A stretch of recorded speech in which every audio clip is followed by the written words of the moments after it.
ایک شخص ایک عالم کے پاس آتا ہے اور کہتا ہے کہ میں نے یہ سنا ہے کہ اگر آپ کسی مسجد میں نماز پڑھتے ہیں اور وہاں پر آپ سجدے کے دوران، نماز کے دوران اگر مسجد میں کوئی کنکر جو آپ کے جسم میں لگ جاتا ہے تو اور آپ مسجد سے چلے جاتے ہیں تو وہ کنکر چونکہ مسجد کی پراپرٹی ہے، لہذا جب تک آپ اس کو مسجد میں واپس نہیں چھوڑتے تو وہ کنکر جو ہے وہ چیختا ہے۔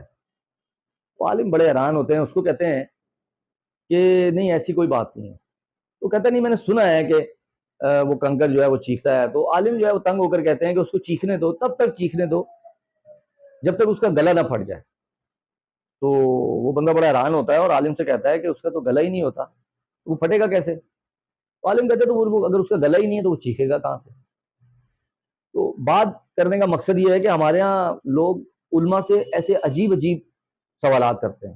آج کل سوشل میڈیا پہ جو ہے وہ بڑی کمپین ہو رہی ہے کہ کٹا جو ہے وہ قربانی کے لیے جائز ہے یا نہیں جائز۔ دیکھیے قربانی کے لیے دو چیزیں بہت ضروری ہیں۔ نمبر ایک کہ قربانی جو ہے وہ خالصتاً اللہ کے لیے کی جائے۔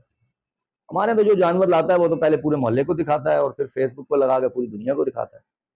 دوسری جو بہت زیادہ ضروری چیز ہے کہ جو بھی جانور لے کر آئیں قربانی کے لیے وہ حلال کمائی سے لے کر آئیں۔ جبکہ یہاں تو جو ہے وہ سرکاری دفتروں میں قربانی کے نزدیک جو ہے وہ رشوت کا ریٹ ہی بہت زیادہ بڑھ جاتا ہے۔